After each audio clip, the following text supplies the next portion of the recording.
MDS ದಮ್ ಆಲು, ನಾಲ್ ತಡ್ಕ ಮತ್ತು mushroom ಮಸಾಲೆ. MDS ನಿಂದ ಊಟ ಪ್ರತಿ ಸಲ ಸ್ವಾದಿಷ್ಟಕರ. MDH ಯಾವಾಗ್ಲೂ ನಿಮ್ಗೆ ಹೊಸ ರುಚಿ ನೀಡಲು ಪ್ರತಿಬದ್ಧವಾಗಿದೆ.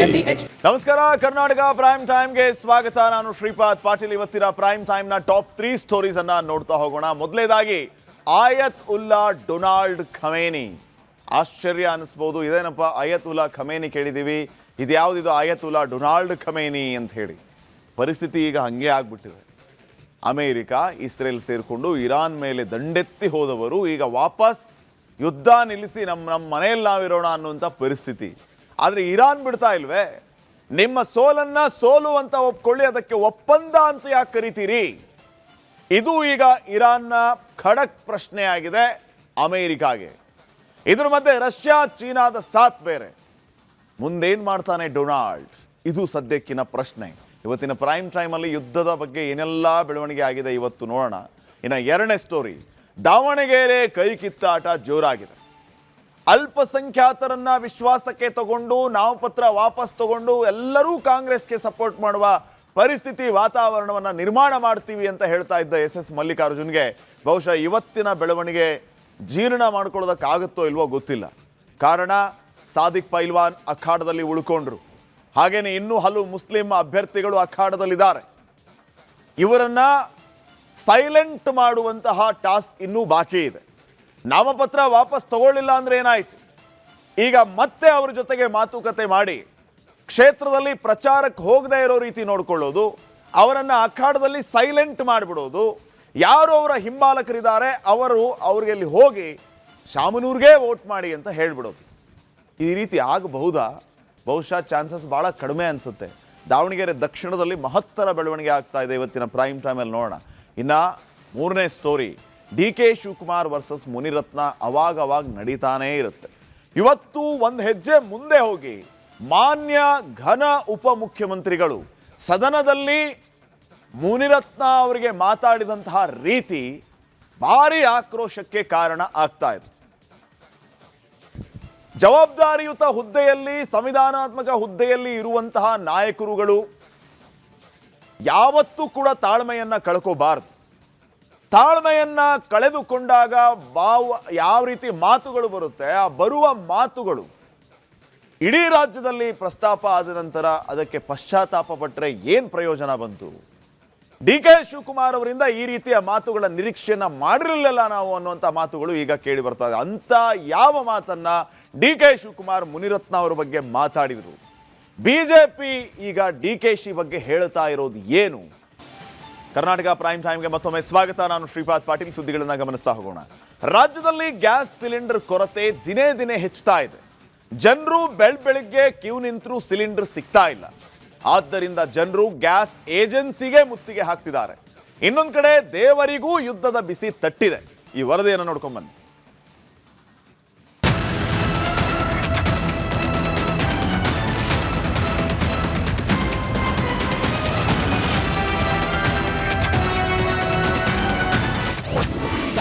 ಕ್ಷಣ ಕ್ಷಣಕ್ಕೂ ಬಿಗಡಾಯಿಸ್ತಾ ಇದೆ ಗ್ಯಾಸ್ ಪರಿಸ್ಥಿತಿ. ಸಿಲಿಂಡರ್ಗಾಗಿ ಊಟ ನಿದ್ದೆ ಬಿಟ್ಟು ಕ್ಯೂ ನಿಂತ ಜನ. ಭಾರತದಲ್ಲಿ ಅಡುಗೆ ಅನಿಲದ ಬೇಡಿಕೆ ವರ್ಷದಿಂದ ವರ್ಷಕ್ಕೆ ಗಗನಕ್ಕೆ ಏರ್ತಾ ಇದೆ. ಆದರೆ ಮಧ್ಯಪ್ರಾಚ್ಯದಲ್ಲಿನ ಯುದ್ಧದಿಂದಾಗಿ ಈ ಬೇಡಿಕೆಗೆ ತಕ್ಕಂತೆ ಪೂರೈಕೆ ಮಾಡಲು ತೈಲ ಕಂಪನಿಗಳು ಹರಸಾಹಸವನ್ನ ಪಡ್ತಿವೆ. ಇದರ ಮಧ್ಯೆ ಜನರ ಗೋಳು ಹೇಳತೀರದಾಗಿದೆ.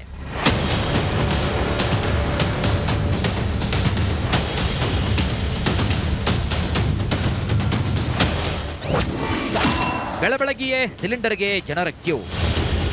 ರಾಜ್ಯದಲ್ಲಿ ಕ್ಷಣ ಕ್ಷಣಕ್ಕೂ ಪರಿಸ್ಥಿತಿ ಬಿಗಡಾಯಿಸ್ತಾ ಇದೆ. ಆದ್ದರಿಂದ ಗದಗದ ಜನರು ಊಟ ನಿದ್ದೆಯನ್ನ ಬಿಟ್ಟು ಸಾಲು ನಿಂತಿದ್ರು. ನಸುಕಿನಲ್ಲೇ ಗ್ಯಾಸ್ ಏಜೆನ್ಸಿ ಮುಂದೆ ಕಿಲೋಮೀಟರ್ ಗಟ್ಟಲೆ ಸಾಲು ಕಾಣಿಸ್ತಾ ಇತ್ತು.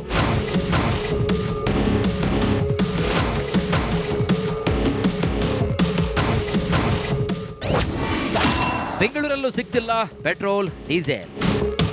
ಬೇರೆ ಜಿಲ್ಲೆ ಮಾತ್ರವಲ್ಲ, ಬೆಂಗಳೂರಲ್ಲೂ ಕೂಡ ಪೆಟ್ರೋಲ್, ಡೀಸೆಲ್ ಸಿಗ್ತಿಲ್ಲ. ಪೆಟ್ರೋಲ್ ಡೀಸೆಲ್ ಇಲ್ಲದೆ ಸುಮನಹಳ್ಳಿ ಪೆಟ್ರೋಲ್ ಬಂಕ್ ಕ್ಲೋಸ್ ಮಾಡಲಾಗಿದೆ. ಪೆಟ್ರೋಲನ್ನು ಖರೀದಿ ಮಾಡೋಕ್ಕಾಗ್ತಾ ಇಲ್ಲ, ಮತ್ತು ಬೇಕಾದಷ್ಟು ಕ್ವಾಂಟಿಟಿಯಲ್ಲಿ ಪೆಟ್ರೋಲ್ ಬಂಕ್ಗಳಿಗೆ ಬರ್ತಾ ಇಲ್ಲ, ಪೆಟ್ರೋಲ್ ಡೀಸೆಲ್ ಆಗಿರ್ಬೋದು.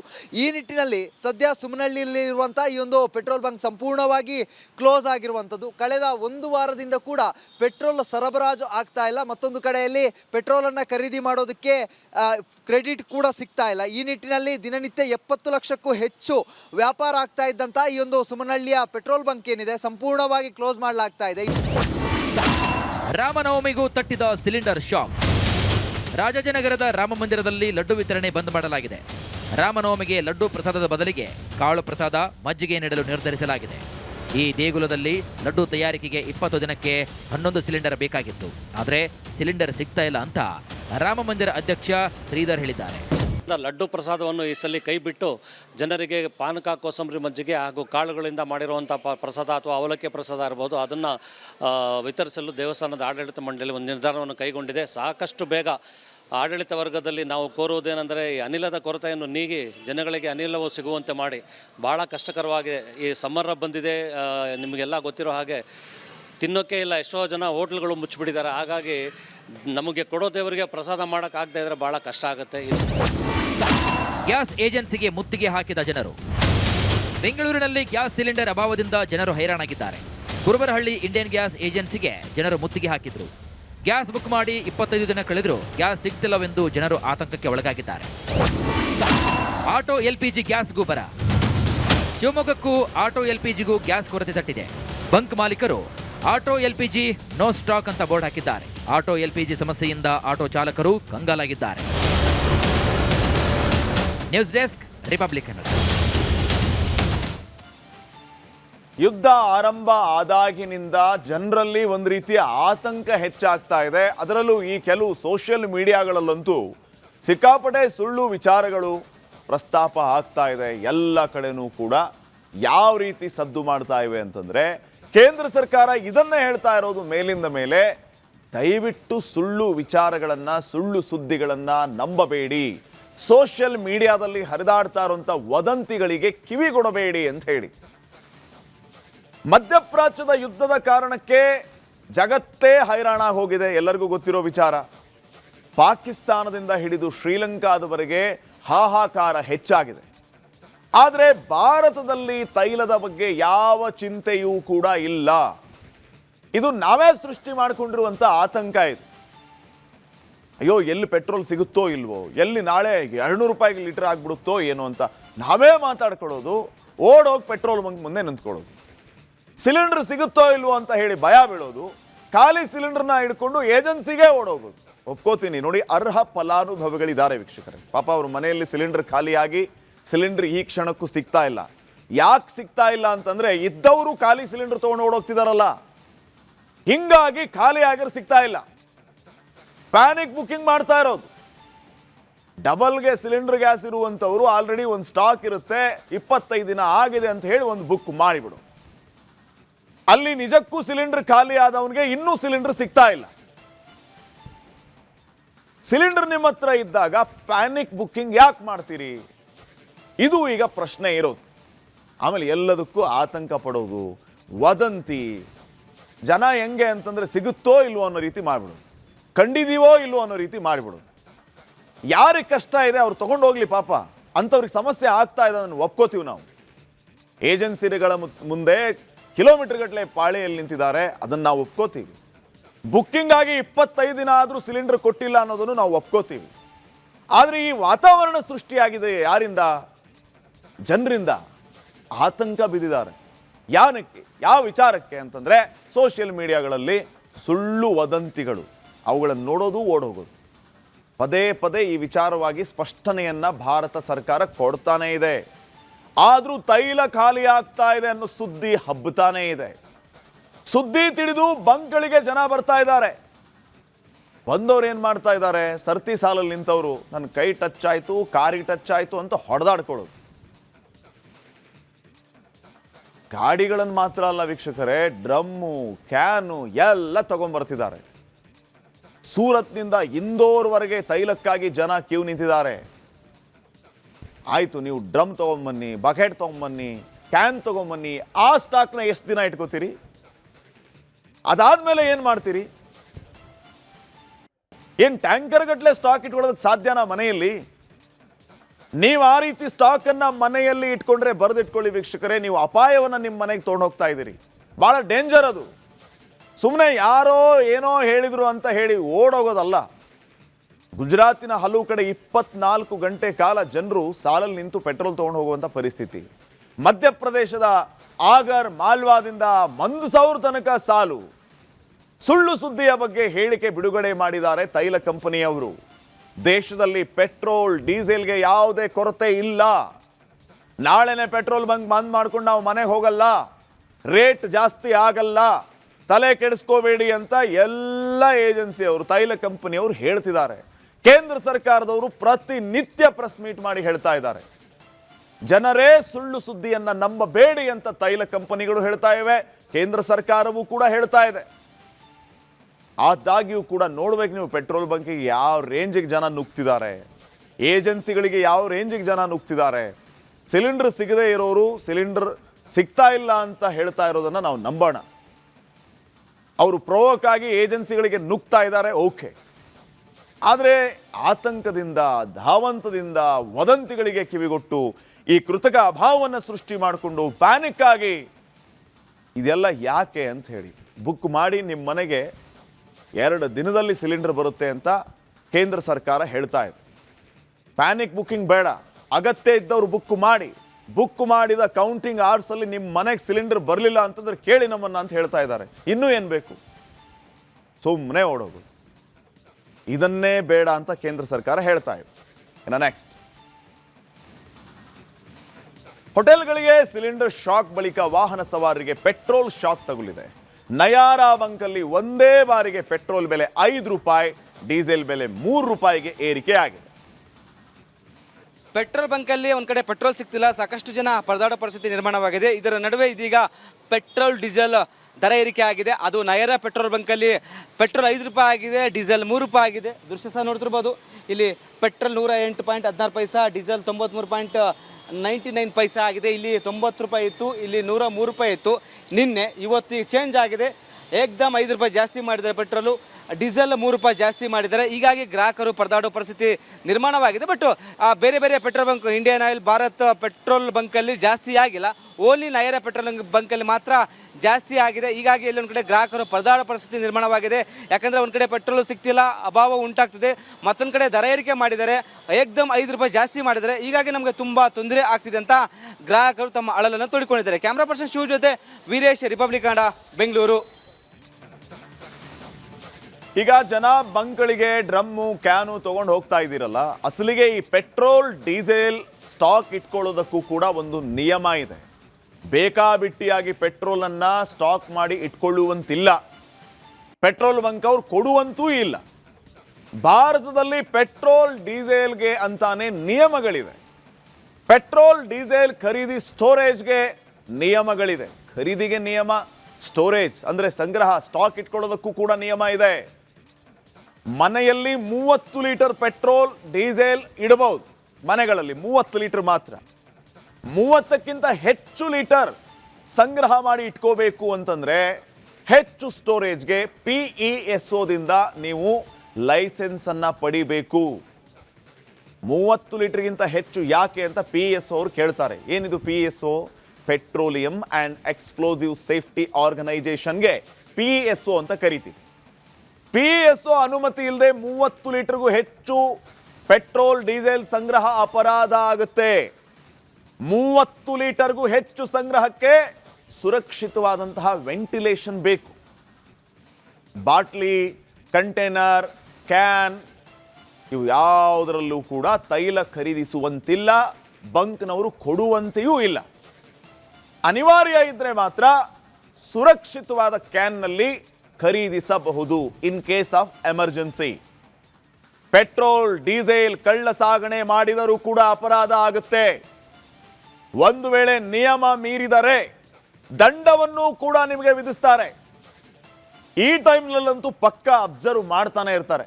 ಕದ್ದು ಮುಚ್ಚಿ ಏನಾದರೂ ನೀವು ಮಾಡಿ ಸಿಗಾಕೊಂಡ್ರೋ ಪೆಟ್ರೋಲಿಯಂ ಆಕ್ಟ್ 1934 ಅಡಿ 3 ತಿಂಗಳು ಜೈಲು ಶಿಕ್ಷೆ ಆಗುತ್ತೆ ನಿಮಗೆ. ಹಾಗೇನಾದರೂ ಮಾಡೋಂಗಿದ್ರೆ ನೀವು 3 ತಿಂಗಳು ಜೈಲಿಗೆ ಹೋಗಿ ವಾಪಸ್ ಬರುವಾಗ ಎಲ್ಲ ಸರಿ ಹೋಗಿರುತ್ತೆ. ಇದು ಪೆಟ್ರೋಲ್, ಡೀಸೆಲ್, ಸಿಲಿಂಡರ್ ಎಲ್ಲ ಸಿಗ್ತಾ ಇರುತ್ತೆ. ಇನ್ನು ರೈತರು ಕೃಷಿ ಉದ್ದೇಶಕ್ಕಾಗಿ 200 ಲೀಟರ್ ಡೀಸೆಲನ್ನು ಸಂಗ್ರಹಿಸಬಹುದು ವೀಕ್ಷಕರೇ. ರೈತರಿಗೆ 200 ಲೀಟರ್ ಡೀಸೆಲ್ ಅಥವಾ ಪೆಟ್ರೋಲ್ ಸಂಗ್ರಹಿಸಬಹುದು ಅನ್ನುವಂತಹ ಒಂದು ಅನುಮತಿ ಇದೆ. ಕೃಷಿ ಉದ್ದೇಶಕ್ಕಾಗಿ ನೀವು ಬಳಸುವಂತಹ ಟ್ರ್ಯಾಕ್ಟರ್ಗಳಿಗೆ ಡೀಸೆಲ್ ಬೇಕಾಗುತ್ತೆ.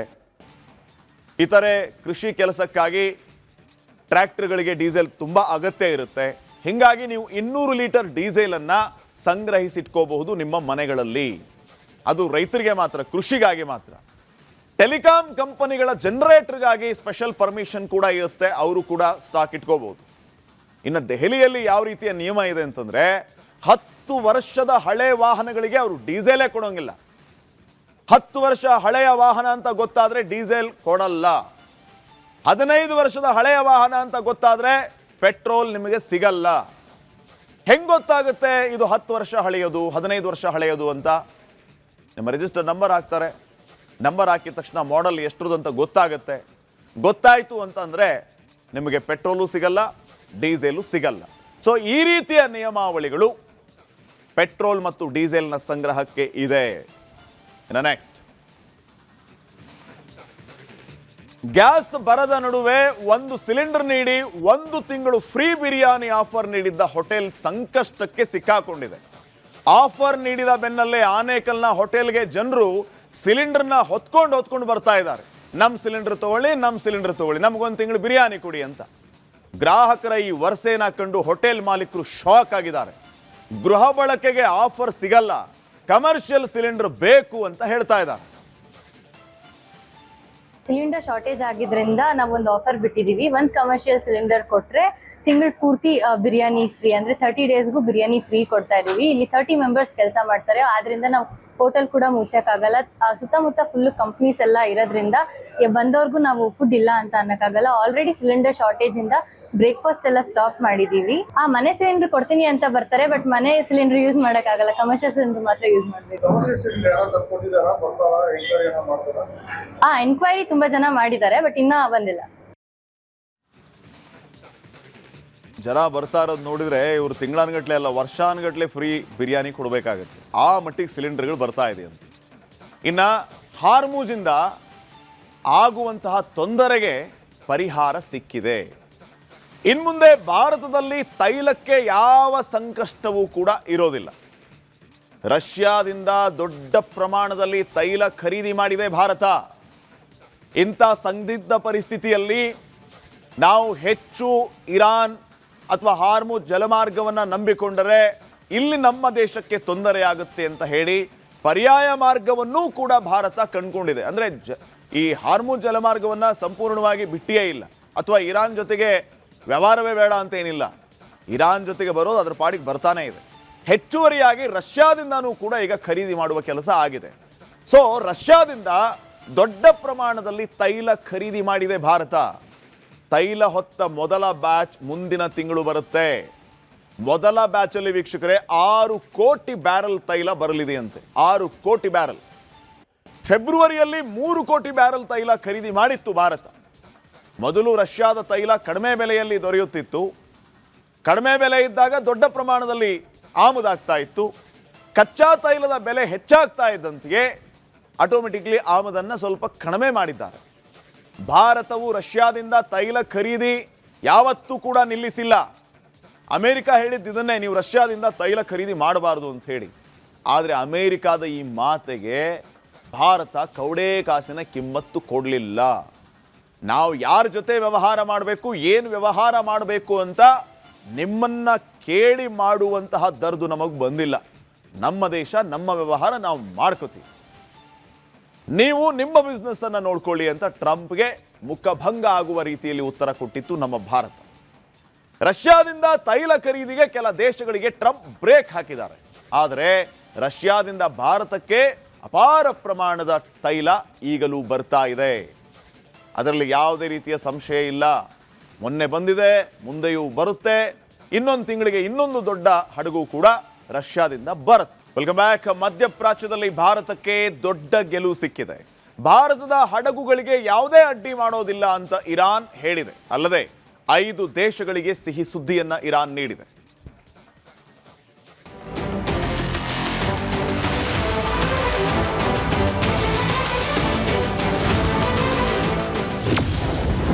ಮಿತ್ರ ರಾಷ್ಟ್ರ ಭಾರತಕ್ಕೆ ಹಾರ್ಮುಜ್ ಜಲಸಂಧಿ ತೆರೆದಿದೆ. ಮೋದಿ ಸರ್ಕಾರದ ವಿದೇಶಾಂಗ ನೀತಿಗೆ ಭಾರೀ ಜಯ. ಮಧ್ಯಪ್ರಾಚ್ಯದಲ್ಲಿ ಯುದ್ಧದ ಕಿಚ್ಚು ತೀವ್ರಗೊಂಡಿರುವ ಬೆನ್ನಲ್ಲೇ ಇರಾನ್ ಮಹತ್ವದ ಘೋಷಣೆ ಮಾಡಿದೆ. ಜಗತ್ತಿನ ಪ್ರಮುಖ ವ್ಯಾಪಾರ ಮಾರ್ಗವಾಗಿರುವಂತಹ ಹಾರ್ಮುಜ್ ಜಲಸಂಧಿಯಲ್ಲಿ ಭಾರತ ಸೇರಿದಂತೆ 5 ಸ್ನೇಹಿ ರಾಷ್ಟ್ರಗಳ ಹಡಗುಗಳ ಸಂಚಾರಕ್ಕೆ ಯಾವುದೇ ಅಡ್ಡಿಪಡಿಸುವುದಿಲ್ಲ ಅಂತ ಇರಾನ್ ಹೇಳಿದೆ.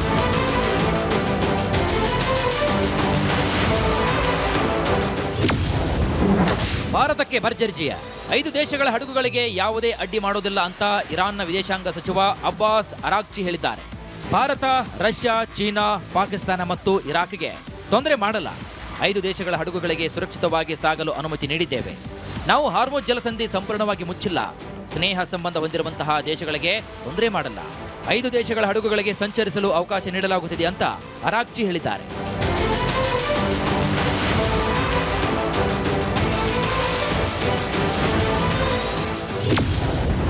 ಭಾರತದ ಹಡಗುಗಳಿಗೆ ನೇವಿ ಎಸ್ಕಾರ್ಟ್.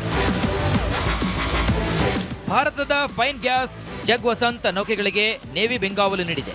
ಹಾರ್ಮೋಜ್ ದಾಟಿರೋ ಈ ಹಡಗುಗಳು ಭಾರತದತ್ತ ಬರುತ್ತಿವೆ. 2 ಟ್ಯಾಂಕರ್ಗಳಲ್ಲಿ ಬರೋಬ್ಬರಿ 92,000 ಟನ್ LPG ಇದೆ.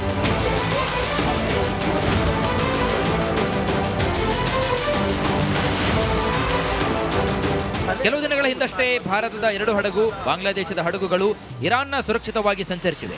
ಯುದ್ಧ ಮುಗಿದ ನಂತರವೂ ಸಹಕಾರ ಮುಂದುವರಿಯಲಿದೆ ಅಂತ ಇರಾನ್ ಭರವಸೆ ನೀಡಿದೆ. News desk, Republic Kannada. Iran ಯುದ್ಧ ಎಷ್ಟು ವಿಧ್ವಂಸಕವೋ ಅಷ್ಟೇ ರೋಚಕ. ಯುದ್ಧ ಬೇಡ ಅಂತ ಇದ್ದ ದೇಶಗಳು ಈಗ ಯುದ್ಧ ಬೇಕು ಅಂತ ಇವೆ. ಯಾವುದೇ ಕಾರಣಕ್ಕೂ ಯುದ್ಧ ನಿಲ್ಲಿಸಬೇಡಿ ಅಂತ ಇವೆ. ಯುದ್ಧ ರಂಗಕ್ಕಿಳಿದ ಮಿಸೈಲ್ಗಳನ್ನು ಕುವೈತ್ ಹಾರಿಸ್ತಾನೆ ಇದೆ. ಇರಾನ್ ಮೇಲೆ ಹಾರಿದ ಕುವೈತ್ ದೇಶದ ಮಿಸೈಲ್ಗಳು ಈಗ ಹೊಸ ರೀತಿಯ ಸಂಚಲನಕ್ಕೆ ಕಾರಣ ಆಗ್ತಾ ಇದೆ. ಸೌದಿ ಅರೇಬಿಯಾ ಕೂಡ ಇರಾನ್ನ ವಿರುದ್ಧ ಸಿಡಿದೆದ್ದಿದೆ. ಯುದ್ಧವನ್ನ ಮುಂದುವರಿಸಿ ಅಂತ ಸೌದಿ ಕ್ರೌನ್ ಪ್ರಿನ್ಸ್ ಹೇಳ್ತಾ ಇರೋದು. ಕುವೈತು, ಸೌದಿ ಇವೆಲ್ಲವೂ ಕೂಡ ಇರಾನ್ನ ವಿರುದ್ಧ ಈಗ ಎಲ್ಲ ರೀತಿಯಿಂದಲೂ ಕೂಡ ತಯಾರಾಗಿ ಮಣಿಸೋದಕ್ಕೆ ಕಾದು ಕುಳಿತಿವೆ. ಇವರೆಲ್ಲರೂ ಸೇರಿ ಪದೇ ಪದೇ ಟ್ರಂಪ್ ಮೇಲೆ ಒತ್ತಡ ಹೇರ್ತಾ ಇದ್ದಾರೆ. ಸೌದಿ ದೊರೆ ಒತ್ತಡ ಹೇರ್ತಾ ಇರೋದು, ಯುದ್ಧ ನಿಲ್ಲಿಸಬೇಡಿ ನೀವು. ಇರಾನ್ನಲ್ಲಿ ಅಮೆರಿಕಾದ ಕೈಗೊಂಬೆಯಂತ ಸರ್ಕಾರ ಬರಲಿ. ಈಗ ನಾವೇನಾದರೂ ಯುದ್ಧ ನಿಲ್ಲಿಸಿದ್ರೆ ಅಥವಾ ಯುದ್ಧ ನಿಂತ್ರೆ ಇರಾನ್ನಲ್ಲಿ ಸರ್ಕಾರ ಬದಲಾಗೋದಿಲ್ಲ. ಮಧ್ಯಪ್ರಾಚ್ಯದ ನವ ನಿರ್ಮಾಣಕ್ಕೆ ಇದೇ ಅತ್ಯುತ್ತಮ ಸಮಯ. ಹಿಂದೆ ಸರಿಯೋದು ಬೇಡ. ಇರಾನ್ನಲ್ಲಿ ಸರ್ಕಾರ ಬದಲಾಗುವವರೆಗೂ, ನಾವು ಗೆಲ್ಲೋವರೆಗೂ ಯುದ್ಧವನ್ನು ಮುಂದುವರಿಸೋಣ ಅಂತ ಮಧ್ಯಪ್ರಾಚ್ಯ ರಾಷ್ಟ್ರಗಳು ಹೇಳ್ತಾ ಇರೋದು. ಇದ್ರ ಮಧ್ಯೆ ಇಸ್ಲಾಮಿಕ್ ದೇಶಗಳಿಗೆ IRGC ಭರ್ಜರಿ ಆಫರ್ ಅನ್ನ ಕೊಡ್ತಾ ಇದೆ. ಮುಸ್ಲಿಂ ದೇಶಗಳೆಲ್ಲ ಸೇರಿ ಪ್ರಬಲ ಸೇನೆಯನ್ನ ಮಾಡಬೇಕು ಅಂತ ಹೇಳಿ. ಇರಾನ್ನ ಸುತ್ತ ಇರುವಂತ ಅದೇ ಮುಸ್ಲಿಂ ರಾಷ್ಟ್ರಗಳು ಈಗ ಇರಾನ್ನ ವಿರುದ್ಧ ಅಮೆರಿಕಾದ ಜೊತೆಗೆ ಕೈ ಜೋಡಿಸ್ತಾ ಇದ್ರೆ, ಈಗ ಇರಾನ್ನ IRGC ಹೇಳ್ತಾ ಇರೋದು ನಾವೆಲ್ಲರೂ ಒಟ್ಟಾಗೋಣ ಮುಸ್ಲಿಂ ರಾಷ್ಟ್ರಗಳು ಅಂತ ಹೇಳಿ. ಈ ಹಿಂದೆ 1967ರಿಂದ 1973ರಲ್ಲಿ ಏನು ತಪ್ಪುಗಳನ್ನು ಮಾಡಿದ್ರು, ಆ ತಪ್ಪುಗಳನ್ನು ಮತ್ತೆ ನಾವು ಮಾಡೋದು ಬೇಡ. ನಮ್ಮ ತಪ್ಪುಗಳಿಂದ ನಾವು ಅನುಭವಿಸಿದ್ವಿ, ಅದನ್ನು ಬೇರೆಯವರು ಲಾಭ ಮಾಡಿಕೊಂಡ್ರು. ಇತಿಹಾಸದಿಂದ ಪಾಠ ಕಲಿತು ಇನ್ನಾದರೂ ಬಲಿಷ್ಠ ಸೇನೆಯನ್ನು ರಚನೆ ಮಾಡೋಣ ಅಂತ, ಮಿಲಿಟರಿ ಮೈತ್ರಿ ಮಾಡ್ಕೊಳ್ಳೋಣ ಅಂತ ಹೇಳ್ತಾ ಇದ್ದಾರೆ.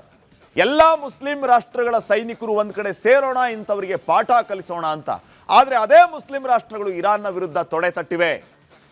ಸೌದಿ ರಾಜ ಯುದ್ಧ ಮಾಡೋಣ ಅಮೆರಿಕ ಜೊತೆ ಸೇರ್ಕೊಂಡು ಇರಾನ್ ಮೇಲೆ ಅಂತ ಹೇಳ್ತಾ ಇದ್ದಾರೆ. ಆ ಕಡೆ ಕುವೈತ್ನವರು ಬಂದು ಹೊಡಿತಾ ಇದ್ದಾರೆ. ಹೀಗೆ ಸದ್ಯ ಮಿಲಿಟರಿ ಮೈತ್ರಿಯನ್ನ ಮಾಡಿಕೊಂಡು ಮತ್ತೆ ಮುಸ್ಲಿಂ ಬ್ರದರ್ಹುಡ್ ಬಗ್ಗೆ ಚರ್ಚೆ ಮಾಡೋಣ ಅಂತ ಇರಾನ್ ಹೇಳ್ತಾ ಇದೆ. ಆದರೆ ಅದು ಎಷ್ಟರ ಮಟ್ಟಿಗೆ ಸಾಧ್ಯ ಅನ್ನುವಂಥದ್ದು ಸದ್ಯಕ್ಕಿನ ಪ್ರಶ್ನೆ ಆಗಿದೆ. ಇನ್ನು ನೆಕ್ಸ್ಟ್, ದಕ್ಷಿಣ ಇರಾನ್ನಲ್ಲಿ ನಡೆದ ದಾಳಿಯಲ್ಲಿ ಇರಾನ್ನ ನೌಕಾ ಪಡೆಯ ಕಮಾಂಡರ್ ಹಾರ್ಮುಜ್ ಬಂದ್ ಮಾಡಿದ್ದ ಅಲಿರೇಜಾ ತಂಗ್ಸಿರಿ ಸಾವನ್ನಪ್ಪಿದ್ದಾರೆ. ಬಂದರ್ ಅಬ್ಬಾಸ್ನಲ್ಲಿ ನಡೆದಂತಹ ದಾಳಿಯಲ್ಲಿ IRGC ನೌಕಾಪಡೆಯ ಕಮಾಂಡರ್ ಅಲಿ ರೇಜಾ ತಂಗ್ಸಿರಿ ಸಾವನ್ನಪ್ಪಿದ್ದಾರೆ. ಇರಾನ್ನ IRGC ನೌಕಾ ವಿಭಾಗದ ನೇತೃತ್ವ ವಹಿಸಿದ್ದ ತಂಗ್ಸಿರಿ ಹಾರ್ಮುಜ್ ಜಲಸಂಧಿಯನ್ನ ಮುಚ್ಚುವ ಹೊಣೆಯನ್ನ ಹೊತ್ತಿದ್ದರು. ಆದರೆ ಅವರೇ ಖಲಾಸ್.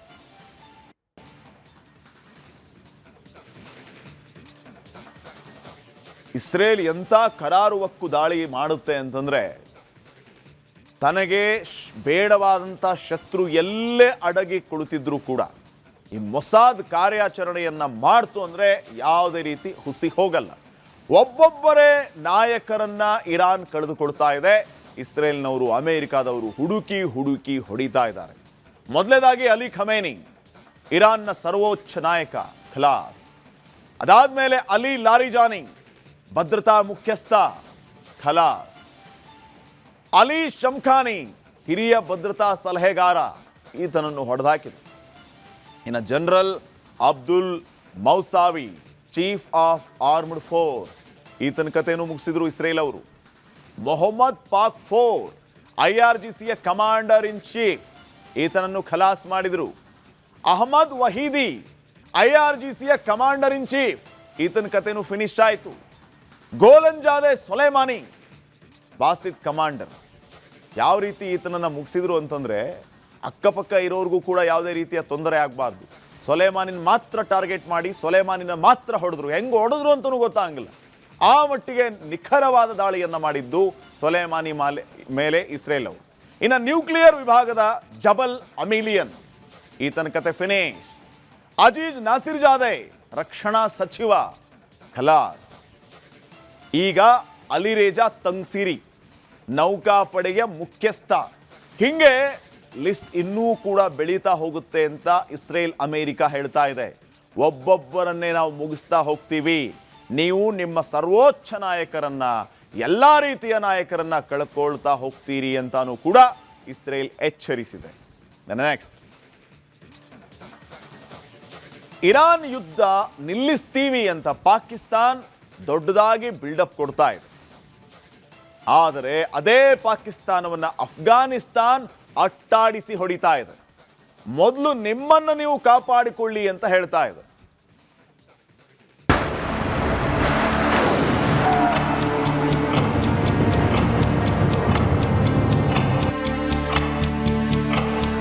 ಪಾಕಿಸ್ತಾನ ಅನ್ನೋ ದೇಶ ಇಲ್ಲದೆ ಇದ್ದಿದ್ರೆ ಜಗತ್ತು ಎಷ್ಟೊಂದು ನೆಮ್ಮದಿಯಿಂದ ಇರ್ತಿತ್ತು. ಇಸ್ಲಾಮಿಕ್ ಭಯೋತ್ಪಾದನೆ ಇರ್ತಾ ಇರಲಿಲ್ಲ, ಕಾಶ್ಮೀರ ಸಮಸ್ಯೆ ಇರ್ತಾ ಇರಲಿಲ್ಲ, ತಾಲಿಬಾನ್ ಇರ್ತಾ ಇರಲಿಲ್ಲ. ಈಗ ಅದೇ ತಾಲಿಬಾನ್ಗಳಿಂದ ಚರ್ಚಿಸಿಕೊಳ್ಳೋ ಸ್ಥಿತಿನೂ ಕೂಡ ಬರ್ತಾ ಇರಲಿಲ್ಲ. ಇರಾನ್ ಯುದ್ಧದಲ್ಲಿ ಮೂಗು ತೂರಿಸಿದ ಪಾಕಿಸ್ತಾನ, ತಾಲಿಬಾನ್ ಆರ್ಭಟಕ್ಕೆ ಜಿನ್ನಾಲ್ಯಾಂಡ್ ಹೈರಾಣ.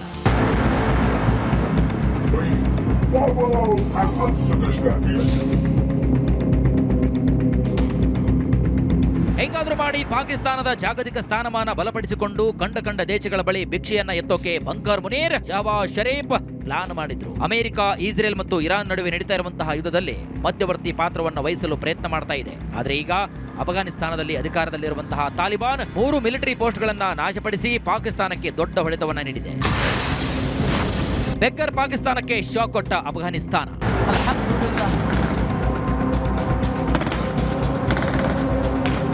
ಪಾಕಿಸ್ತಾನ ಮತ್ತು ಅಫ್ಘಾನಿಸ್ತಾನ ಯುದ್ಧದಲ್ಲಿ ಸಿಲುಕಿವೆ. ಇದನ್ನ ಗಮನಿಸಿದರೆ ಪಾಕಿಸ್ತಾನವು ತನ್ನ ಸ್ವಂತ ಗಡಿಗಳ ಮೇಲೆ ಎಷ್ಟು ನಿಯಂತ್ರಣವನ್ನು ಹೊಂದಿದೆ ಎಂಬ ಪ್ರಶ್ನೆಗಳನ್ನು ಕೂಡ ಹುಟ್ಟುಹಾಕಿದೆ. ತಾಲಿಬಾನ್ ದಾಳಿಯಿಂದಾಗಿ ಪಾಕಿಸ್ತಾನಿ ಪಡೆಗೆ ದೊಡ್ಡ ಮಟ್ಟದ ನಷ್ಟವಾಗಿದೆ. ಪಾಕಿಸ್ತಾನ ವರ್ಸಸ್ ಅಫ್ಘಾನಿಸ್ತಾನ. ಪಾಕಿಸ್ತಾನ ಮತ್ತು ತಾಲಿಬಾನ್ ನಡುವಿನ ಉದ್ವಿಗ್ನತೆ ಹೊಸದಲ್ಲ. ಪಾಕಿಸ್ತಾನದಲ್ಲಿ ದಾಳಿ ನಡೆಸುವಂತಹ ತೆಹರಿಕ್ ಇ ತಾಲಿಬಾನ್ ಪಾಕಿಸ್ತಾನ ಭಯೋತ್ಪಾದಕರಿಗೆ ತಾಲಿಬಾನ್ ಆಶ್ರಯ ನೀಡಿದೆ ಅಂತ ಪಾಕಿಸ್ತಾನ ಬಹಳ ಹಿಂದಿನಿಂದಲೂ ಕೂಡ ಆರೋಪಿಸ್ತಾ ಇದೆ. ಇನ್ನು ಇದೇ ಆರೋಪವನ್ನ ಬಳಸಿಕೊಂಡು ಪಾಕಿಸ್ತಾನ ಈ ಹಿಂದೆ ಅಫ್ಘಾನಿಸ್ತಾನದಲ್ಲಿ ವೈಮಾನಿಕ ದಾಳಿಯನ್ನ ನಡೆಸಿತ್ತು. ಆ ದಾಳಿಯಲ್ಲಿ 400ಕ್ಕೂ ಹೆಚ್ಚು ಜನರು ಬಲಿಯಾಗಿದ್ರು. ಪಾಕಿಸ್ತಾನದ ದಾಳಿಗೆ ಪ್ರತಿಯಾಗಿ ತಾಲಿಬಾನ್ ಭೀಕರ ದಾಳಿ ಮಾಡಿದೆ.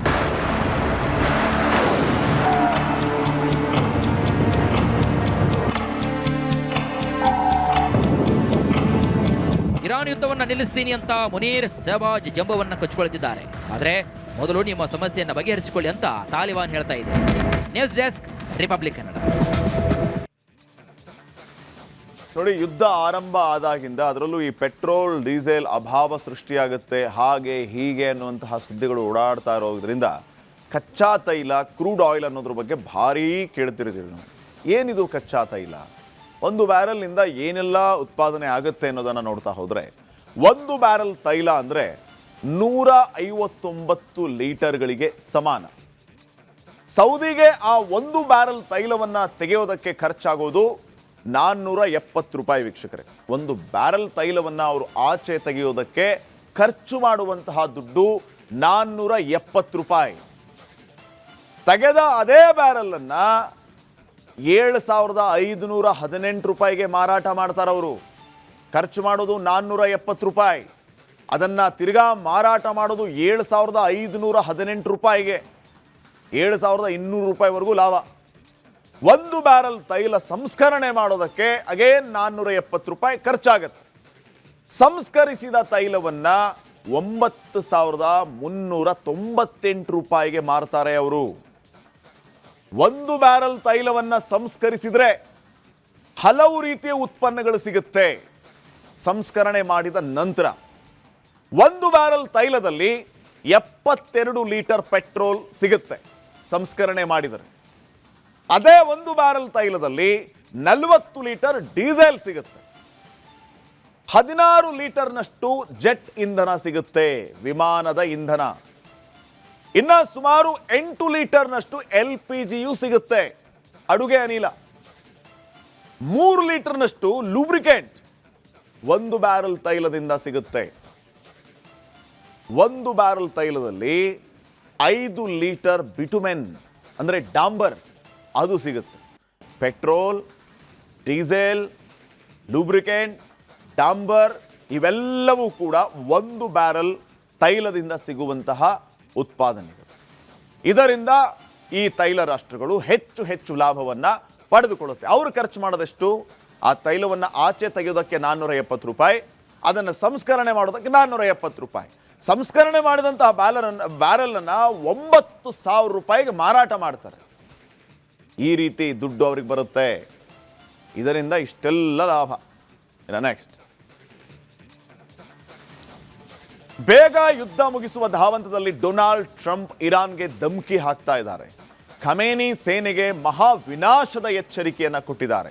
ಸೋಲನ್ನ ಒಪ್ಕೊಳ್ಳಿ, ಇಲ್ಲ ಆದರೆ ಸರ್ವನಾಶಕ್ಕೆ ಸಜ್ಜಾಗಿ. ನೀವು ಸುಮ್ಮನಾಗದಿದ್ರೆ ದೊಡ್ಡ ಮಟ್ಟದ ದಾಳಿಯನ್ನ ಮಾಡ್ತೇವೆ. ಈಗಾಗಲೇ ಇರಾನ್ 9,000 ಮಿಲಿಟರಿ ನೆಲೆಯನ್ನ ಧ್ವಂಸ ಆಗಿದೆ. ಇರಾನ್ ನೌಕಾದಳವನ್ನ ಮುಗಿಸಿಬಿಟ್ಟಿದ್ದೇವೆ, ಇನ್ನಾದರೂ ಶರಣಾಗದೇ ಇದ್ರೆ ಸರಿ ಇರಲ್ಲ ಅಂತ ಟ್ರಂಪ್ ಧಮಕಿ ಹಾಕಿದ್ದಾರೆ. ಅಲ್ಲದೆ ಇರಾನ್ ನನ್ನನ್ನು ಸರ್ವೋಚ್ಚ ನಾಯಕ ಮಾಡೋದಕ್ಕೆ ಬಯಸಿತ್ತು ಅಂತಾನೂ ಹೇಳಿದ್ದಾರೆ. They say, I don't want it. We'd like to make you the next supreme leader. No, thank you. I don't want it. They say, I don't want it. We'd like to make you the next supreme leader. No, thank you. I don't want it. ನೋಡಿ, 38 ವರ್ಷಗಳ ಶಪಥವನ್ನ Donald Trump ಈಗ ನಿಜ ಮಾಡ್ತಾ ಇದ್ದಾರಾ ಅನ್ನುವಂತಹ ಪ್ರಶ್ನೆ. 1988ರಲ್ಲಿ ಏನಾಗಿತ್ತು ಅನ್ನೋದ್ರ ಬಗ್ಗೆ ನಾನು ಹೇಳ್ತಾ ಹೋಗ್ತೀನಿ ವೀಕ್ಷಕರೇ.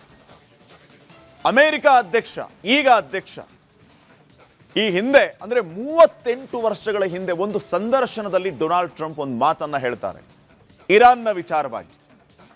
ಆ ಮಹಾಶಪಥ 38 ವರ್ಷಗಳ ಹಿಂದೆ ಮಾಡಿದ್ದು, ಈಗ ಅದನ್ನ ನಿಜ ಮಾಡೋದಕ್ಕೆ ಹೋಗ್ತಾ ಇದ್ದಾರಾ ಡೊನಾಲ್ಡ್ ಟ್ರಂಪ್.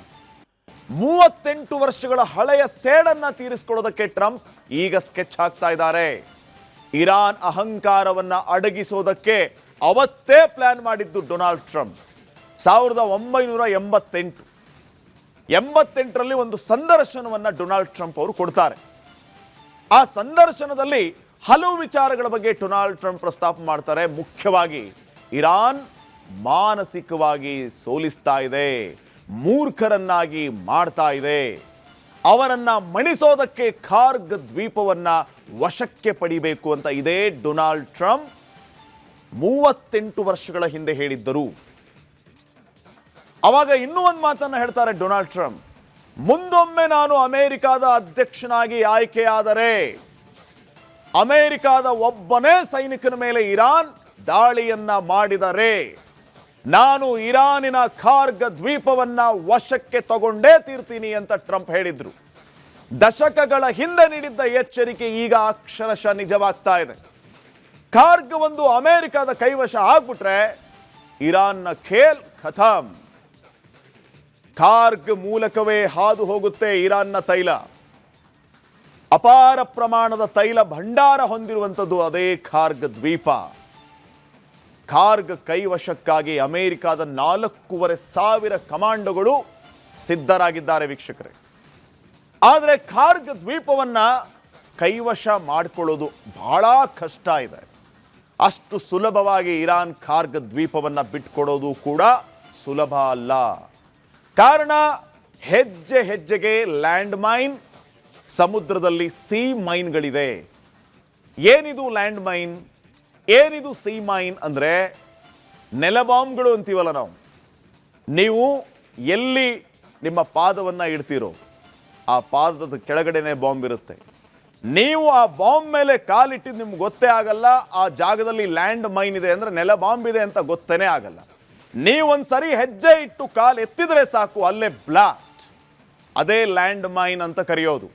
ಇನ್ನು ಸಮುದ್ರದಲ್ಲಿ ಸಿ ಮೈನ್ಗಳಿರುತ್ತೆ. ಶತ್ರು ರಾಷ್ಟ್ರದ ಹಡಗುಗಳು ಗೊತ್ತಿಲ್ಲದೆ ಆ ದ್ವೀಪದಲ್ಲಿ ಹೋಗುವಾಗ ಸಿ ಮೈನ್ಗಳು ಹಡಗುಗಳನ್ನು ಬ್ಲಾಸ್ಟ್ ಮಾಡಿಬಿಡುತ್ತೆ. ಒಂದು ಬಲೆ ಥರ ಇರುತ್ತೆ. ಆ ಕಡೆ ಈ ಕಡೆ ಮಧ್ಯದಲ್ಲಿ ಆ ಬಲೆಯನ್ನು ನೀವು ಕ್ರಾಸ್ ಮಾಡಿಕೊಂಡು ಹೋಗುವಾಗ ಆ ಫೋರ್ಸ್ಗೆ ಬಾಂಬ್ಗಳು ಬ್ಲಾಸ್ಟ್ ಆಗಿಬಿಡುತ್ತೆ. ಅವುಗಳನ್ನೇ ಸಿ ಮೈನ್ಗಳು ಅಂತ ಕರೀತೀವಿ. ಈ ರೀತಿ ಸಿ ಮೈನ್ಗಳು ನಾನಾ ರೀತಿ ಟೈಪ್ಸ್ ಅಲ್ಲಿದೆ. ಈ ಸಿ ಮೈನ್ಗಳನ್ನು ಆವಿಷ್ಕಾರ ಮಾಡುವಲ್ಲಿ ಜಪಾನಿಗರು ಭಾರಿ ಫೇಮಸ್. ಅವರು ಇವುಗಳನ್ನು ಮಾಡ್ತಾರೆ. ಸೊ ಈ ಲ್ಯಾಂಡ್ ಮೈನ್, ಸಿ ಮೈನ್ಸ್ ಏನಿದೆ, ಅಮೇರಿಕ ಯೋಧರ ಪಾಲಿಗೆ ನರಕ ಆಗುತ್ತೆ. ಕಾರ್ಗ್ ದ್ವೀಪವನ್ನು ವಶಕ್ಕೆ ತಗೋಬೇಕು ಅಂತ ಅವರು ಲೆಕ್ಕಾಚಾರ ಹಾಕಿದ್ದರೆ ಇವೆಲ್ಲವುಗಳ ಬಗ್ಗೆ ಅವರು ತಿಳ್ಕೋಬೇಕಾಗುತ್ತೆ. ಅಷ್ಟು ಸುಲಭ ಇಲ್ಲ ಬಿಡಿ. ಇದು ಸದ್ಯಕ್ಕಿಂತ ಸಮಸ್ಯೆ. ನೆಕ್ಸ್ಟ್, ಒಂದ್ ಕಡೆ ಗ್ಯಾಸ್ ಸಿಲಿಂಡರ್ಗೆ ಹಾಹಾಕಾರ ಹೆಚ್ಚಾದ್ರೆ ಮತ್ತೊಂದು ಕಡೆ ಬಂಗಾರದ ಬೆಲೆಯಲ್ಲಿ ಹಾವು ಏಣಿ ಆಟ ಆರಂಭ ಆಗಿದೆ. ಚಿನ್ನದ ಮೇಲೆ ಹೂಡಿಕೆ ಮಾಡೋದಕ್ಕೆ ಜನ ಮುಗಿಬಿದ್ದಿದ್ದಾರೆ. ಅದರಲ್ಲೂ ಗೋಲ್ಡ್ ಕಾಯಿನ್ಗಳ ಖರೀದಿ ಭರಾಟೆ ಜೋರಾಗಿದೆ. ಬೆಂಗಳೂರಿನ ಚಿನ್ನದ ಅಂಗಡಿಗಳು ಫುಲ್ ರಶ್ ಆಗಿದೆ. ಇದೀಗ ಚಿನ್ನದ ಅಂಗಡಿಗಳಲ್ಲಿ ಗೋಲ್ಡ್ ಕಾಯಿನ್ಗಳು ಖಾಲಿಯಾಗಿದೆ. ಇಲ್ಲ, ಕಮ್ಮಿ ಆಗೋ ಎಕ್ಸ್ಪೆಕ್ಟೇಷನ್ಸ್ ಇರಲಿಲ್ಲ. ಒಂದೇ ಸಲ ಪೀಕ್ ಸ್ಟೀಪಾಗಿ ಹೋಗ್ತಾ ಇತ್ತು. ಕಮ್ಮಿ ಎಕ್ಸ್ಪೆಕ್ಟೇಷನ್ ಇಲ್ಲ. ಬಟ್ ಇವಾಗ ಒಂದು ವಾರದಿಂದ ಆಗೋ ರೆವಲ್ಯೂಷನ್ ನೋಡಿದ್ರೆ ಒಬ್ಬೊಬ್ರು ಹೇಳ್ತಾರೆ 10.5ಗೂ ಹೋಗ್ಬೋದು, ಪರ್ ಗ್ರಾಮ್ 10,500 ಹೋಗ್ಬೋದು ಅಂತ. ಬಟ್ ಅದಕ್ಕೂ ಚಾನ್ಸ್ ಕೊಡೋಕ್ಕಾಗಲ್ಲ. ನೆನೆಗೂ ಇವಾಗ ಮತ್ತೆ ಫ್ಲಕ್ಚುಯೇಟ್ ಆಗಿದೆ, ಹೆಚ್ಚಳ ಆಗಿದೆ. ಸೊ ಚಾನ್ಸ್ ತೊಗೊಳೋದು ಬೇಡ ಅಂತ ಇನ್ವೆಸ್ಟ್ಮೆಂಟ್ ಅಷ್ಟೇ, ಇನ್ವೆಸ್ಟ್ಮೆಂಟ್ ಪ್ಲ್ಯಾನೇ ಮೋರ್ ದೆನ್. ಹೌದು. ಗೋಲ್ಡ್ ಜ್ಯುವೆಲ್ರಿ ಕಾಯಿನ್ಸ್ ಅಂದರೆ ಮತ್ತೆ ಅದರ ಮೇಲೆ ನಾವು ಆಲ್ರೆಡಿ ಆ್ಯಸ್ ಯೂಶುವಲ್ 3% GST ಇರುತ್ತೆ. ಬಟ್ ಇವಾಗ ಅಂದರೆ ಅಟ್ಲೀಸ್ಟ್ ವೇಸ್ಟೇಜ್ ಮೇಲೆ ಈ ಇರೋ ವ್ಯಾಲ್ಯೂಗೆ ಪರ್ಸೆಂಟೇಜ್ ಆ್ಯಡ್ ಆಗುತ್ತೆ. ಸೊ ಅದಕ್ಕೆ ಅದರ ಪ್ಲಾನ್ ನೋಡಿ. 24 ಕ್ಯಾರೆಟ್ ಚಿನ್ನ ನಿನ್ನೆ ದರ ಎಷ್ಟಿದೆ, ಇವತ್ತಿನ ದರ ಎಷ್ಟಿದೆ, ಯಾವ ರೀತಿ ವೇರಿಯೇಷನ್ಸ್ ಆಗ್ತಾ ಇದೆ ಅನ್ನೋದನ್ನು ನಾವು ನೋಡ್ತಾ ಹೋಗೋಣ. 24 ಕ್ಯಾರೆಟ್ ಚಿನ್ನ ನಿನ್ನೆ ದರ 1,46,670 ರೂಪಾಯಿ. ಇವತ್ತಿನ ದರ 1,46,890 ರೂಪಾಯಿ. ಅಲ್ಲಿಗೆ 220 ರೂಪಾಯಿ ಜಾಸ್ತಿ ಆಯಿತು ಒಂದೇ ದಿನಕ್ಕೆ. ಇನ್ನು ಬೆಳ್ಳಿ ಬೆಲೆ ಕೂಡ ಏರಿಕೆ ಆಗಿದೆ. ನಿನ್ನೆ 1 kg ಬೆಳ್ಳಿಗೆ ಎಷ್ಟಿತ್ತು ಅಂತಂದರೆ 2.5 ಲಕ್ಷ ರೂಪಾಯಿ. ಇವತ್ತು ಬೆಳ್ಳಿ 1 kgಗೆ 2,50,100 ರೂಪಾಯಿ. 100 ರೂಪಾಯಿ ಜಾಸ್ತಿ ಆಗಿದೆ. ಈ ರೀತಿ ಚಿನ್ನದ ದರದಲ್ಲಿ ವೇರಿಯೇಷನ್ಸ್ ಆಗ್ತಾನೆ ಇದೆ. ಕೆಲವು ಎಕ್ಸ್ಪರ್ಟ್ಸ್ ಹೇಳ್ತಾ ಇದ್ದಾರೆ ಇನ್ನೂ ಕಡಿಮೆ ಆಗುತ್ತೆ ಬಂಗಾರದ ಬೆಲೆ ಅಂತ ಹೇಳಿ. ಇನ್ನು ಕೆಲವರು ಹೇಳ್ತಾರೆ ಇಲ್ಲ, ಈಗ ಯುದ್ಧದ ಪರಿಸ್ಥಿತಿ ಇರೋದ್ರಿಂದ ವೇರಿಯೇಷನ್ಸ್ ಆಗ್ತಾ ಇರುತ್ತೆ, ಆದರೆ ನೀವು ಅನ್ಕೊಂಡ ರೀತಿಯಲ್ಲೆಲ್ಲ ಕಡಿಮೆ ಆಗಲ್ಲ ಅಂತಾನು ಹೇಳ್ತಾ ಇದ್ದಾರೆ. ಗೊತ್ತಿಲ್ಲ ಏನಾಗುತ್ತೆ ಅಂತ ಹೇಳಿ. ಇನ್ನು ನೆಕ್ಸ್ಟ್, ದಾವಣಗೆರೆ ಬೈ ಎಲೆಕ್ಷನ್ ಕದನ ಜೋರಾಗಿದೆ. ನಿರೀಕ್ಷೆಯಂತೆಯೇ ಸಾದಿಕ್ ಪೈಲ್ವಾನ್ ಕಣದಲ್ಲಿ ಉಳ್ಕೊಂಡಿದ್ದಾರೆ. ಸಮರ್ಥ ಶಾಮನೂರಿಗೆ ಸವಾಲ್ ಹಾಕಿದ್ದಾರೆ. ಇನ್ನು ಬಾಗಲಕೋಟೆಯಲ್ಲಿ ಕೊನೆ ಕ್ಷಣದಲ್ಲಿ ಕಾಂಗ್ರೆಸ್ ಮ್ಯಾಜಿಕ್ ಮಾಡಿದೆ.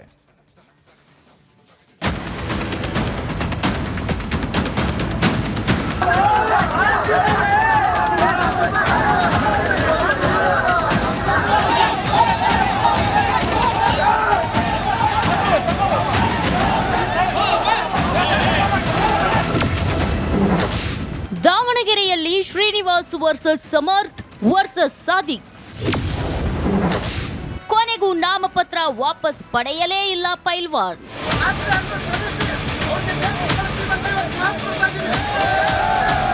ಭಾರಿ ಕುತೂಹಲ ಮೂಡಿಸಿರೋ ದಾವಣಗೆರೆ ದಕ್ಷಿಣ ಬೈ ಎಲೆಕ್ಷನ್ ಕದನ ಕುತೂಹಲ ಜೋರಾಗಿದೆ. ಇಂದು ನಾಮಪತ್ರ ವಾಪಸ್ ಪಡೆಯಲು ಕೊನೆ ದಿನವಾಗಿತ್ತು. ಒಟ್ಟು 10 ಅಭ್ಯರ್ಥಿಗಳು ಮಾತ್ರ ನಾಮಪತ್ರ ವಾಪಸ್ ಪಡೆದಿದ್ದಾರೆ. ಆದರೆ ಕಾಂಗ್ರೆಸ್ ಬಂಡಾಯ ಅಭ್ಯರ್ಥಿ ಸಾದಿಕ್ ಪೈಲ್ವಾನ್ ಯಾವ ಮನವೊಲಿಕೆಗೂ ಜಗ್ಗಿಲ್ಲ.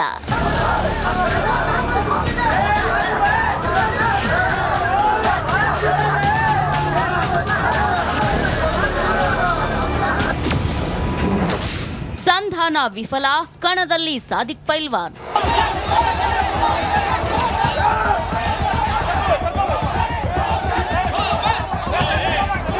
ಮಧ್ಯಾಹ್ನ 3 ಗಂಟೆಗೆ ನಾಮಪತ್ರ ವಾಪಸ್ ಪಡೆಯಲು ಕಡೆಯ ಅವಕಾಶ ಇತ್ತು. ಸಾದಿಕ್ ಮನವೊಲಿಸಲು ಶಾಸಕ ರಿಜ್ವಾನ್ ಅರ್ಷದ್ ಸೇರಿದಂತೆ ಕೆಲ ಕಾಂಗ್ರೆಸ್ ಮುಖಂಡರು ಕೊನೆಯ ಕ್ಷಣದವರೆಗೂ ಕಸರತ್ತು ನಡೆಸಿದ್ರು. ಯಾರ ಮಾತಿಗೂ ಮಣಿಯದ ಸಾದಿಕ್ ಪೈಲ್ವಾನ್ ಸ್ಪರ್ಧಾ ಕಣದಲ್ಲಿ ಮುಂದುವರಿಯುವ ನಿರ್ಧಾರಕ್ಕೆ ಅಂಟಿಕೊಂಡಿದ್ದಾರೆ.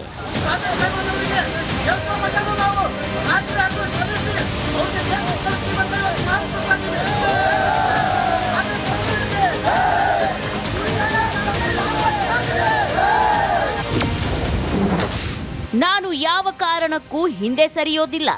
ಅವರು ದುರ್ಗದಲ್ಲಿದ್ದೀವಿ, ಮುನ್ಸಿಪಾಲ್ಟಿ ಹತ್ರ ಕರ್ಕೊಂಬರ್ರಿ ಬರ್ತದೀವ ಅಂದಾಗ ನಾನು ತಮ್ಮ ಮಾಧ್ಯಮರ ಮೂಲಕ ನಾನು ರಣರಂಗ ಬಯಲಲ್ಲಿ ಇರ್ತಾನೆ, ಚುನಾವಣೆ ಮಾಡ್ತಾನೆ. ಯಾವ ಕಾರಣಕ್ಕೆ ಸರಿಯೋದಿಲ್ಲ. ನಾನು ಸರಿದ್ರೆ ಸಮಾಜ ಸರಿದಂಗೆ. ಸಮಾಜ ನನಗೆ ಗೆಲ್ಲಿಸಲಿಲ್ಲ ಅಂತೇಳಿದರೆ ನಾನು ಸೋತ್ರೆ ಸಮಾಜ ಸೋತಂಗೆ, ಸಮಾಜ ಸೋತಿದ್ರೆ ನಾನು ಸೋತಂಗೆ. ಯಾವ ಕಾರಣಕ್ಕೂ ನಾನು ಬಯಲಲ್ಲಿ ಇರ್ತಾನೆ, ನಾನು ಚುನಾವಣೆ ಮಾಡೇ ಮಾಡ್ತಾನೆ. ನನ್ನನ್ನು ಸೋಲಿಸಿದ್ರೆ ಅಹಿಂದ ಸೋತಂತೆ. ಎಲ್ಲದ್ದು ನನಗೆ ಸೋಲಿಸಿದ್ರೆ ನಮ್ಮ ಸಮಾಜ ಅಹಿಂದ ಸಮಾಜನೇ ಸೋತಂಗೆ, ನನಗೆ ಗೆಲ್ಸಿದ್ರೆ ನನ್ನ ಸಮಾಜ ಅಹಿಂದ ಸಮಾಜ ಗೆದ್ದಂಗೆ ಅಂತ ನಾನು ಹೇಳ್ತಾ ಇದ್ದೀನಿ. ನಾನು ಯಾವ ಕಾರಣಕ್ಕೂ ಹಿಂದಕ್ಕೆ ಸರಿಯೋದಿಲ್ಲ. ರಣರಂಗ ಮೈದಾನದಲ್ಲಿ ಇರ್ತಾನೆ, ಚುನಾವಣೆ ಮಾಡ್ತಾನೆ. ಗುಲಾಮಿ ರಾಜಕಾರಣಕ್ಕೆ ತೆರೆ ಎಳೆಯುತ್ತೇವೆ. ಸರ್, ನಾವು ಈ ಚುನಾವಣಾ ಕಣಕ್ಕೆ ಇಳಿಯೋದಕ್ಕಿಂತ ಮುಂಚೆನೇ ನಿರ್ಧಾರ ಮಾಡಿ ಬಂದಿದ್ದೇವೆ. ನಾವು ಅಹಿಂದ ವರ್ಗದ ಧ್ವನಿಯಾಗಿ ಚುನಾವಣಾ ಕಣಕ್ಕೆ ಬಂದು ನಾವು ಹೋರಾಟದ ರಂಗದ ಇನ್ನೊಂದು ಹೋರಾಟ, ಇದು ಇನ್ನೊಂದು ಜವಾಬ್ದಾರಿ. ಹಾಗಾಗಿ ನಮ್ಮ ಬಗ್ಗೆ ಯಾರು ಮಾತಾಡಲೂ ಇಲ್ಲ ನಮಗೆ ಹಿಂಪಡಿಲಿಕ್ಕೆ. ನಾವು ಅದ್ರ ಬಗ್ಗೆ ಚಿಂತನೆ ಮಾಡಲ್ಲ. ನಾವು ಕ್ಯಾಂಪೇನಿಂಗಲ್ಲಿ ಬ್ಯುಸಿ ಇದ್ದೇವೆ. ಜನರು ಬಹಳ ಪ್ರೀತಿ ವಿಶ್ವಾಸದಿಂದ ನಮ್ಮನ್ನು ಸ್ವಾಗತಿಸ್ತಾ ಇದ್ದಾರೆ. ಯಾಕಂದರೆ ನಮಗೆ ಒಂದು ಹೋರಾಟದ ಇತಿಹಾಸ ಇದೆ. ಇದೊಂದು ಹೊಸ ಹೋರಾಟ. ಇಲ್ಲಿರುವಂತಹ 35-40 ವರ್ಷದ ಗುಲಾಮಿತನದ ರಾಜಕೀಯದಿಂದ ಮುಕ್ತಿ ಪಡಿಬೇಕಂತೇಳಿ ಹಾತೊರಿತಾ ಇದ್ದಾರೆ ಈ ಕ್ಷೇತ್ರದ ಜನರು. ಪರ್ಯಾಯಕ್ಕಾಗಿ ಪರ್ಯಾಯವಾಗಿ ಸೋಷಿಯಲ್ ಡೆಮೊಕ್ರೆಟಿಕ್ ಪಾರ್ಟಿ ಆಫ್ ಇಂಡಿಯಾದ ಅಭ್ಯರ್ಥಿಯಾಗಿ ನಾನು ಚುನಾವಣಾ ಕಣದಲ್ಲಿದ್ದೇನೆ. ಬಾಗಲಕೋಟೆ ಕೈ ಬಂಡಾಯ ಅಭ್ಯರ್ಥಿ ಮನವೊಲಿಕೆ. ಬಾಗಲಕೋಟೆಯಲ್ಲಿ ಕಾಂಗ್ರೆಸ್ಗೆ ತಲೆನೋವಾಗಿದ್ದ ಗೋವಿಂದರಾಜ ಬಳ್ಳಾರಿ ನಾಮಪತ್ರವನ್ನ ವಾಪಸ್ ಪಡೆದಿದ್ದು ಅಧಿಕೃತ ಅಭ್ಯರ್ಥಿಗೆ ನಿಟ್ಟುಸಿರು ಬಿಡುವಂತೆ ಮಾಡಿದ್ದಾರೆ. ಅಯೂಬ್ ಖಾನ್ ಬಾಗೇವಾಡಿ, ಅಬ್ದುಲ್ ರಜಾಕ್ ಬಾಳೆಕಾಯಿ, ಯಂಕಪ್ಪ ಕಮತಗಿ ಹಾಗೂ ಪ್ರಶಾಂತ್ ಕೂಡ ಚುನಾವಣಾ ಕಣದಿಂದ ಹಿಂದೆ ಸರಿದಿದ್ದಾರೆ. ಸದ್ಯ ಕಣದಲ್ಲಿ ಬಿಜೆಪಿ ಮತ್ತು ಕಾಂಗ್ರೆಸ್ನ ಪ್ರಮುಖ ಅಭ್ಯರ್ಥಿಗಳು ಸೇರಿದಂತೆ ಒಟ್ಟು 9 ಮಂದಿ ಅಭ್ಯರ್ಥಿಗಳು ಚುನಾವಣಾ ಅದೃಷ್ಟ ಪರೀಕ್ಷೆಗೆ ಇಳಿದಿದ್ದಾರೆ. News desk, Republic Kannada. Welcome back. Budget ಅಧಿವೇಶನ ಅಂತ್ಯ ಆಗಿದೆ. ಕೊನೆಯ ದಿನ ಆಡಳಿತ ವಿಪಕ್ಷಗಳ ಶಾಸಕರ ಮಧ್ಯೆ ದೊಡ್ಡ ಸಮರವೇ ನಡೆಯಿತು. ಅದರಲ್ಲೂ ಡಿಕೆ ಶಿವಕುಮಾರ್ ಮುನಿರತ್ನ ಮಧ್ಯೆ ಆರೋಪ ಪ್ರತ್ಯಾರೋಪ ಜೋರಾಗಿತ್ತು.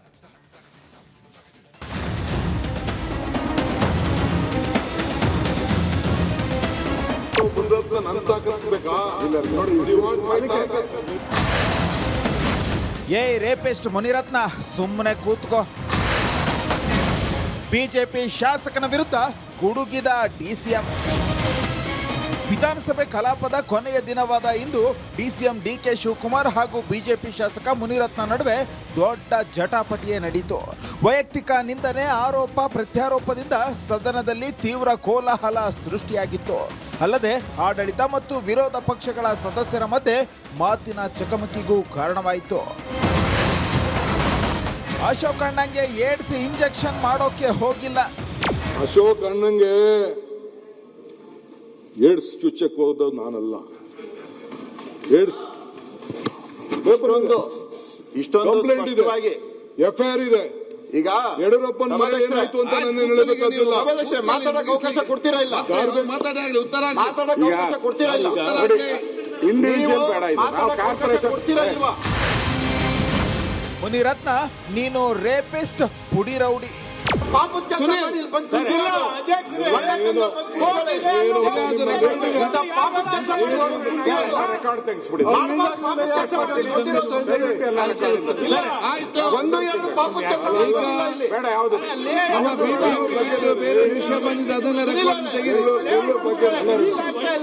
ಅವ್ರು ಮಾತಾಡೋ ವಿಚಾರ ಹೇಳ್ತಾ ಇದ್ದೀನಿ ನಾನು.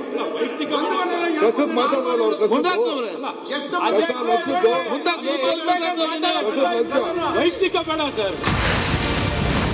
ಅಶೋಕಣ್ಣ ನೀವ್ಯಾಕೆ ನನ್ನ ಬಗ್ಗೆ ಮಾತನಾಡ್ತೀರಿ? ಈಗ ಕಾರ್ಪೊರೇಷನ್ ಬಗ್ಗೆ ಏನಿದೆ ಸಂಬಂಧಪಟ್ಟಿದ್ದು ಎತ್ತಿದ್ದಾರೆ. ಪರ್ಸನಲ್ ಆಗಿ ನೀವು ಕುಂತ್ಕೊಳ್ಳಿ, ನಾನ್ ಮಾತಾಡ್ಕೊಳ್ತೀನಿ. ಈಗ ಇಲ್ಲ ಮುಂದೆ ಕೂತ್ಕೊಳ್ಳಿ. ಈಗ ಎಲ್ಲ ನೋಡಿ ಕ್ವಶನ್ ಅರ್ಥ ಕೊಡ್ಬೇಕು. ಈಗ ಉತ್ತರ ಅವರು ನಿಜವಾಗ್ಲು ಒಂದ್ ನಿಮಿಷ ನೀವು ಕೂತ್ಬಿಟ್ಟು ಓಡೋಗಂತ ಕೆಲಸ ಮಾಡಬೇಡ್ರಿ. ನನಗೆ ನೀವು ಉತ್ತರ ಕೊಡೋ ಶಕ್ತಿ ಇರೋ ಕೂತ್ಕೊಳ್ಳಿ, ನಾನು ಮಾತಾಡ್ತೀನಿ. ಒಂದು ನಿಮಿಷ ಇರಪ್ಪ, ನಿಂದೆಲ್ಲ ತೆಗೆದು ಬಿಡ್ಲಾ? ಒಂದ್ ನಿಮಿಷ ಇರಪ್ಪ, ಒಂದ್ ಸೆಕೆಂಡ್. ನಾನ್ ತೆಗಿಬೇಕು ಅನ್ನೋದು ತಂದಿದೆ, ಈಗ ಬೇಡ, ಈಗ ತೆಗಿಯೋದು ಬೇಡ ಅಂತ ಅಶೋಕ್ ಹೇಳವ್ರೆ. ಕಂತಾರೆ ತೆಗೆದು ಬಿಡಿ. ಆಯ್ತಪ್ಪ, ಮತ್ತೆ ಈಗಲ್ಲಪ್ಪ, ಮತ್ತೆ ಈಗ ಕೂತ್ಕೊಳ್ಳಿ. ಇಲ್ಲ ಇದೆ, ಆಯ್ತು, ಈಗ ಬೇಡ, ಮುಗಿಲಿ. ರೇಪಿಸ್ಟ್ ಅದೇನೋ ಚುಚ್ಚೋದು ಮಾತು ಬೇಡವಾಗಿತ್ತು. ಅಶೋಕು ಅದೇನೋ ಚುಚ್ಚೋದು, ರೇಪಿಸ್ಟು, ಇವೆಲ್ಲ ಪದ ಈ ಸದನಕ್ಕೆ ಭೂಷಣ ತರೋದಿಲ್ಲ. ದಯವಿಟ್ಟು ನೀವು as A ಕಸ್ಟೋಡಿ of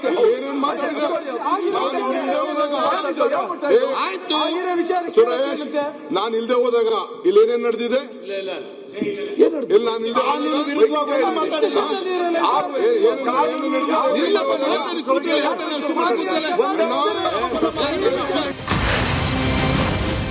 Ashoka Munirathna ನನ್ನ ದಮ್ ತೋರಿಸ್ಬೇಕಾ? ಅವರು ಮುನಿರತ್ನ ನನ್ನ ತಾಕತ್ ಬೇಕಾ? ಇಲ್ಲ ನೋಡಿ, ಮೈ ತಾಕತ್, ನನ್ನ ಯೋಗ್ಯತೆ, ನನ್ನ ದಮ್ಮು, ನನ್ನ ಯೋಗ್ಯತೆ, ನನ್ನ ದಮ್ಮು, ನನ್ನ ತಾಕತ್ತು. ನಾವು ಕೂಡ ಪಾಸಿಟಿವ್ ಆಗಿ ಮಾತಾಡಿದ್ದೀನಿ. ಯೋಗ್ಯತೆ, ನನ್ನ ದಮ್ಮು, ನನ್ನ ತಾಕತ್ತು. ನಾವು ಕೂಡ ಪಾಸಿಟಿವ್ ಆಗಿ ಮಾತಾಡಿದ್ದೀನಿ. ಉತ್ತರ ಕೊಡುವ ಬದಲು ಆರೋಪ ಮಾಡಿದ್ದಾರೆ. ಒಳ್ಳೇದು ಬಯಸಂಗಾಗಿರ್ಬೇಕು. ಭ್ರಷ್ಟಾಚಾರ ತುಂಬಿ ತುಳುಕ್ತಾ ಇದೆ. ನಾನು ಅದ್ರ ಬಗ್ಗೆ ಚರ್ಚೆ ಮಾಡಿದ್ದೀನಿ. ಅದಕ್ಕೆ ಉತ್ತರ ಕೊಡೋಕ್ಕಾಗದೆ ಇವತ್ತು ಈ ರೀತಿ ಒಂದು ಗಲಭೆ ಎಬ್ಬರಿಸಿ ಸಭೆನ ಹಾಳು ಮಾಡಿದ್ದೀನಿ. ಕೇಳಿ, ನಾನು ಮೊನ್ನೆ ಮಾತನಾಡಿದಂಥದಕ್ಕೆ ಇವತ್ತು ಉತ್ತರ ಕೊಡೋದು ಅವ್ರದ್ದು ಇದ್ದಿದ್ದು. ಇವತ್ತು ಅವ್ರದ್ದು ಇದ್ದಿದ್ದು ಉತ್ತರ, ನಮ್ದೆಲ್ಲ ಮುಗಿದಿತ್ತು. ಆ ಉತ್ತರ ಕೊಡೋ ಸಂದರ್ಭದಲ್ಲಿ ನಾನು ಕೇಳಬೇಕಾಯ್ತು, ಅದು ನಾನು ಕೇಳಿದೆ. DCM DKಶಿ ಮುನಿರತ್ನ ಸಮರ ಜೋರಾಗಿತ್ತು. ಆದರೆ ಜಗಳದ ಮಧ್ಯೆ ಸೂಕ್ತ ಚರ್ಚೆಗಳೇ ನಡೆಯಲಿಲ್ಲ. Bureau report, republic Kannada.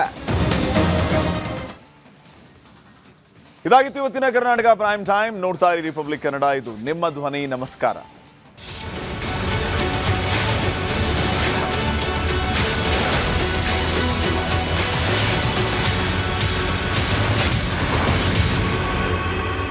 ಆರೋಗ್ಯ ಹಾಗೂ ನ್ಯೂಟ್ರಿಷನ್ ಸಿಗುತ್ತೆ ನೋಡಿ, ಬಾಡಿ ಸ್ಟ್ರಾಂಗ್ ಆಗುತ್ತೆ. ಸ್ವಲ್ಪ ತಿಂದು ಹಸಿವು ನಿಗುತ್ತೆ, ಡೈಜೆಷನ್ಗೆ ಇಲ್ಲ ಅಪಾಯ. MDH ಸೋಯಾ ಟೀ, ಅಸಲಿ ಪ್ರೋಟೀನ್. MDH